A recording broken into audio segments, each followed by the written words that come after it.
నేపాల్లో ఇప్పుడంతా అరాచకం. సోషల్ మీడియా బ్యాన్ చేశాక జనం వీధుల్లోకి వచ్చారు. అది కాస్త అవినీతి వ్యతిరేక ఉద్యమంగా మారడంతో ప్రభుత్వమే గద్దె దిగాల్సి వచ్చింది. నేపో కిడ్స్ రాజకీయ నేతల పిల్లల అత్యంత లగ్జరీ లైఫ్ స్టైల్ చూసి తట్టుకోలేకపోయారు నేపాల్ యూత్. అయితే భారత్పై నేపాల్ ప్రభావం ఎలా ఉండబోతోంది?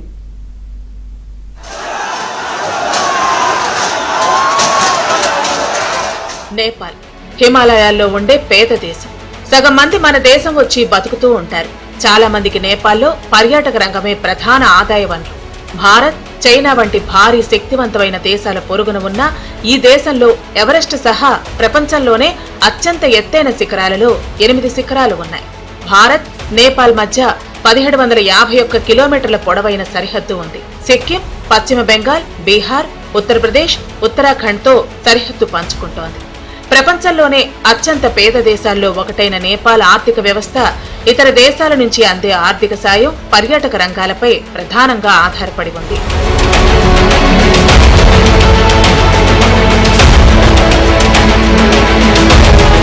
క్రీస్తు పూర్వం నుంచే రాజరిక వ్యవస్థ ఉన్న నేపాల్లో 1940లలో నేపాల్లో ప్రజాస్వామ్య అనుకూల ఉద్యమం ప్రారంభమైంది. టిబెట్ ను చైనా ఆక్రమించుకున్నట్లు తమను భారత్ ఆక్రమించుకుంటుందేమోనని భయపడుతోంది నేపాల్. 1959లో ప్రజాస్వామ్యాన్ని రద్దు చేసి పంచాయతీ వ్యవస్థను అమలు చేశారు రాజు మహేంద్ర బీర్ బిక్రమ్ షా. 1991లో నేపాల్లో మొదటిసారిగా బహుళ పార్టీ పార్లమెంటు ఏర్పడింది. అయితే 1996 నాటికి దేశంలో మావోయిస్టు ఉద్యమం కూడా మొదలైంది. 2001న నేపాల్ రాజభవనంలో జరిగిన సామూహిక హత్యలో రాజు, రాణి, యువరాజులు, యువరాణులు హత్యకు గురయ్యారు. ఆ తర్వాత రాజు సోదరుడు జ్ఞానేంద్ర పాలనా పగ్గాలు చేపట్టారు.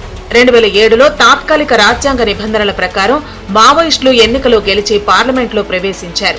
అదే సంవత్సరం ఏప్రిల్లో తాత్కాలిక ప్రభుత్వంలో చేరిన మావోయిస్టులు ప్రధాన రాజకీయ స్రవంతిలో భాగమయ్యారు. 2007 డిసెంబర్లో నేపాల్లో రాజరికం రద్దయింది.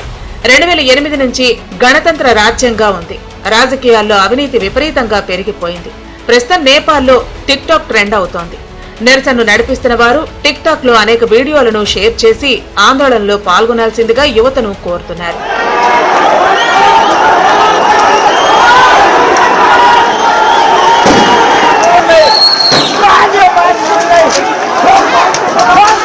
Nepo baby trend tick talk లో ట్రెండ్ అవుతోంది. రాజకీయ నాయకుల పిల్లలు విలాసవంతమైన జీవితానికి సంబంధించిన ఫోటోలు, వీడియోలు పోస్ట్ అవుతున్నాయి. రాజకీయ నాయకులు తమ పిల్లల ప్రయోజనాల కోసం తప్ప దేశం కోసం పనిచేయటం లేదన్న ఫీలింగ్ ఎక్కువైంది. జెన్జీ కిడ్స్ అంటే యూత్ వర్సెస్ రాజకీయ నేతల పిల్లలన్నట్లు ఉద్యమం తయారైంది.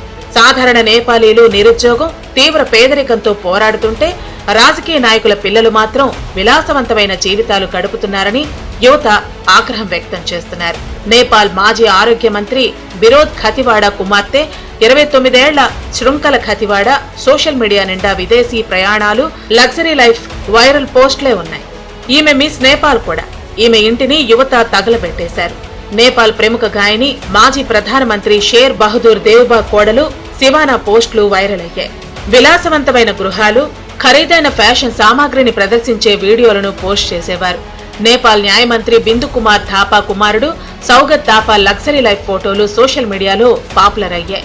మాజీ ప్రధానమంత్రి పుష్పకమల్ దహాల్ ప్రచండ మనవరాలు స్మితా దహాల్ సోషల్ మీడియాలో లక్షల రూపాయల విలువైన హ్యాండ్ బ్యాగులను ప్రదర్శిస్తూ ఉంటారు.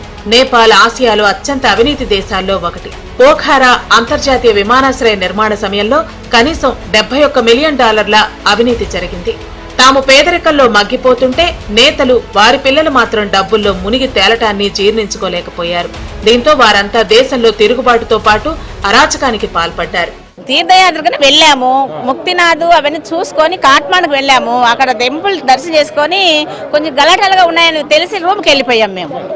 సరే ఇంకా నైట్ బయలుదేరి కాశీకి వచ్చేద్దామని ప్రయాణం అయినాము. అక్కడ మా బస్సు పైన బాగా అటాక్ చేశారు. మేము ఇక్కడికి రావడం మాకు సంతోషంగా ఉంది. ముందు మమ్మల్ని తీసుకొచ్చారు, గవర్నమెంట్ ప్రాణాలతో తీసుకొచ్చారని మేము సంతోషపడుతున్నాము. చాలా హ్యాపీగా ఫీల్ అవుతున్నామండి. నారా లోకేష్ బాబు గారు ఎప్పుడైతే చెప్పారో అప్పుడే మాకు ధైర్యం వచ్చింది. ఖచ్చితంగా మేము వెళ్తాము, అంతవరకు క్షేమంగా వెళ్తామని అప్పుడు మాకు చాలా భరోసా వచ్చింది. నారా లోకేష్ గారికి కానీ ప్రభుత్వానికి కానీ చాలా రుణపడి ఉంటాం సార్. ఎందుకంటే అంత కష్టాల నుంచి మేము బయటికి రావడం అనేది, నిన్న ఈ టైం కూడా మేము బిక్కుబిక్కుమంటూనే ఉన్నాం. నిన్న 10:30కు కూడా మేము బిక్కుబిక్కుమంటూ ఉన్నాం. 12:30 4 గంటలకు మేము ఫ్లైట్ ఎక్కినాము. అది దిగినాక కొంచెం హ్యాపీగా ఉన్నాం సార్. వాళ్ళు ఇంటికి సురక్షంగా చేరుకునే దాకా అన్ని ఏర్పాట్లు కూడా చేసుకోవడం జరిగిందండి. ప్రత్యేకమైనటువంటి స్పెషల్ ఫ్లైట్లో ఇక్కడికి మనకి తీసుకురావడం జరిగింది.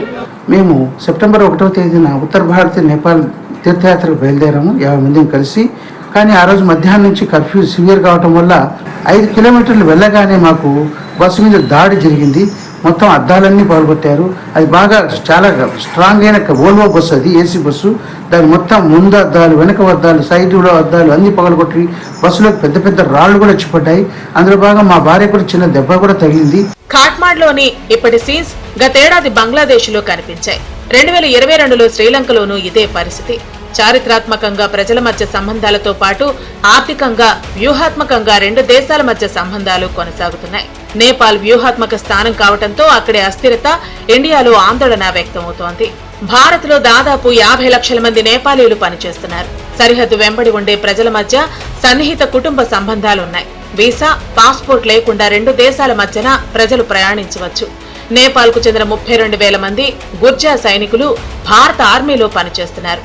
నేపాల్లోని హిందూ ఆలయాలను లక్షలాది యాత్రికులు ఏటా వెళుతున్నారు. నేపాల్లో అస్థిర పరిస్థితుల వల్ల టూరిజంపై తీవ్ర ప్రభావం పడుతుంది.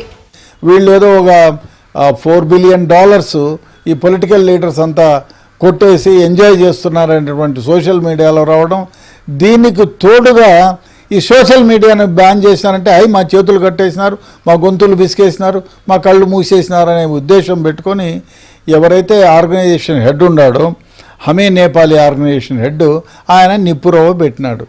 దాంతో వేలాది మంది పౌరులు, యంగ్స్టర్స్ అంటే స్టూడెంట్స్ రోడ్డుపైకి వచ్చి గొడవలు చేస్తున్నారు. కరప్షన్ ఎక్కువగా ఉంది, ఉద్యోగాలు లేకుండా సస్తుంటే వీళ్ళు కరప్ట్ చేసి ఎంజాయ్ చేస్తున్నారు జీవితాలని అని చెప్పి స్టూడెంట్స్ని బాగా రెచ్చగొట్టి దీంట్లోకి దించినారు. అందువల్ల పొలిటికల్ లీడర్స్ అందుకనే పొలిటికల్ లీడర్స్ ఇండ్లపైకి పోతున్నారు. పార్లమెంటు ఎప్పుడూ లేదు. సో ఇంతకాలంగా ఎప్పుడూ పార్లమెంటు వైపు చూడని ఈ ఆర్గనైజేషన్లో ఉండేటువంటి వీళ్ళంతా కూడా పొలిటికల్ లీడర్ల పైన, ఇండ్లపైన అటాక్ చేస్తున్నారు, వాళ్ళ ఇండ్లను దోచుకుంటున్నారు, పార్లమెంటుని అటాక్ చేశారు. సో ఈ విధంగా జరగడానికి ఒక విధంగా కమ్యూనిజం ఉండటం, 2 చైనాతో వీళ్ళు అంటుకాకుండడం, 3వది యూట్యూబ్ ఇట్లాంటి సోషల్ మీడియాలో ఉండేటువంటి వాళ్ళని బ్యాన్ చేయడం. బ్యాన్ అంటే బ్యాన్ చేయడం కాదు, మీరు రిజిస్టర్ చేసుకోకపోతే మేము బ్యాన్ చేస్తామన్నారు. భారతీయ ఎగుమతులపైనే ఆధారపడి ఉంది నేపాల్. ముఖ్యంగా చమురు, ఆహారం భారత్ నుంచి ఎగుమతవుతోంది. 2 దేశాల మధ్య వార్షిక వాణిజ్యం 75,000 కోట్లు. ప్రస్తుతం కొంత ప్రశాంత పరిస్థితులున్నా నిరసనకారులు ఆ దేశాన్ని పాలించిన 3 ప్రధాన రాజకీయ పార్టీలపైన ఆగ్రహంగా ఉన్నారు.